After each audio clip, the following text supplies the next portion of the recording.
भारत के पश्चिमी छोर पर थार का विशाल रेगिस्तान है। वैसे तो ये रेगिस्तान भारत के लिए एक बंजर जमीन है, पर भारत के लिए इसकी उपयोगिता हिमालय पर्वत से कम नहीं है। जिस प्रकार दक्षिण में महासागर, उत्तर में हिमालय भारत की सीमाओं की रक्षा करता है, ठीक उसी प्रकार भारत के पश्चिम का थार का मरुस्थल भारत पर पश्चिम की तरफ से होने वाले आक्रमणों से बचाता रहा है। भारत पर जितने भी बड़े आक्रमण हुए वो पंजाब के रास्ते ही हुए हैं, क्योंकि दुश्मन को थार के मरुस्थल को पार करने में उसकी आधी सेना गर्मी और पानी की कमी से मर जाती थी। इसलिए किसी भी आक्रमणकारी ने थार के मरुस्थल को पार करके भारत पर आक्रमण करने की कोशिश नहीं की। सन 1971 में पाकिस्तान ने जैसलमेर के नज़दीक लोंगेवाला क्षेत्र से थार के मरुस्थल को पार कर भारत पर आक्रमण करने की कोशिश की, लेकिन लोंगेवाला क्षेत्र में तैनात भारत के 120 जवानों ने पाकिस्तान की पूरी टैंक ब्रिगेड को तबाह कर दिया था। 120 जवान ऐसा कारनामा कैसे कर पाए? तो इनके साथ था विशाल थार का मरुस्थल। मरुस्थल में रास्ता ढूंढना इतना आसान नहीं है, और एक बार यदि थार के मरुस्थल में रास्ता भटक जाए तो शायद बहुत किस्मत वाला ही होगा कि वो अपनी मंजिल पर पहुंच पाएगा। वही पाक सेना के साथ भी हुआ। लोंगेवाला क्षेत्र में पूरी टैंक ब्रिगेड रास्ता भटक गई और भारतीय सैनिकों ने घेर घेर कर सबको तबाह कर दिया। 1025 में महमूद गजनवी भी यही गलती कर बैठा था। सोमनाथ का मंदिर लूटने जब गुजरात गया तो थार के मरुस्थल से ही होकर गुजरा था।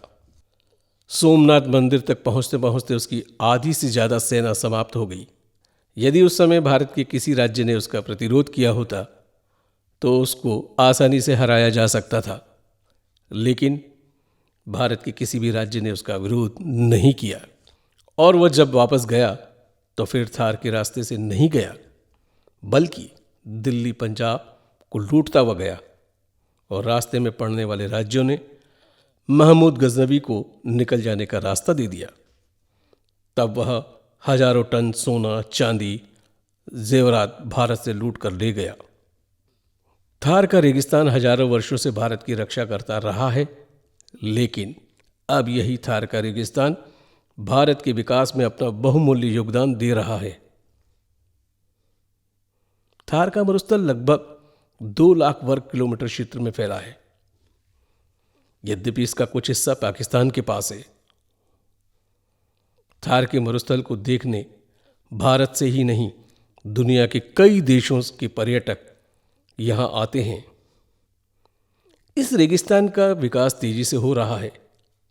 एक समय ऐसा था कि यहां पर पहुंचना आसान नहीं था, पर आज यहां पर सड़कों का जाल बिछ चुका है, सुपरफास्ट ट्रेन और यहां तक कि हवाई सेवा भी उपलब्ध है। थार के रेगिस्तान के नीचे तेल एवं नेचुरल गैस के अथाह भंडार हैं, और इसी वजह से भारत की जरूरत का लगभग 30% तेल यहां से निकलता आ रहा है। थार के मरुस्थल में जब बहुत तेज गर्मी पड़ती है तो इसके कारण सौर ऊर्जा की भी असीम संभावनाएं आने लगी है, और यही वजह है कि यहाँ पर सौर प्लांट भी लगाए जा रहे हैं और जिनसे बिजली पैदा की जा रही है। ये जानकर आश्चर्य होगा कि एशिया का सबसे बड़ा सौर ऊर्जा का प्लांट जैसलमेर में लगा है। इसके अलावा यहाँ चलने वाली गर्मी में तेज हवाओं की वजह से रेगिस्तान में पवन संयंत्र के द्वारा बिजली भी पैदा की जा रही है। आज जैसलमेर भारत की सबसे ज़्यादा पवन ऊर्जा से बिजली पैदा कर रहा है। लगभग 2200 मेगावाट बिजली इन संयंत्रों से पैदा की जा रही है। इसके अलावा जैसलमेर के पास ही रामगढ़ बिजली घर से मिलने वाली गैस का उपयोग करके वहाँ से भी हम बिजली उत्पादन कर रहे हैं। बाड़मेर लिग्नाइट से चलने वाला बिजली घर 1250 मेगावाट बिजली पैदा कर रहा है। इसके अलावा थार के रेगिस्तान में हरित क्रांति के लिए इंदिरा गांधी नहर का पानी भी पहुंच गया है और यहाँ पर खेती भी हो रही है। दुनिया की सबसे अच्छी किस्म का खजूर जैसलमेर के भोज का खजूर फार्म हाउस में उगाया जा रहा है।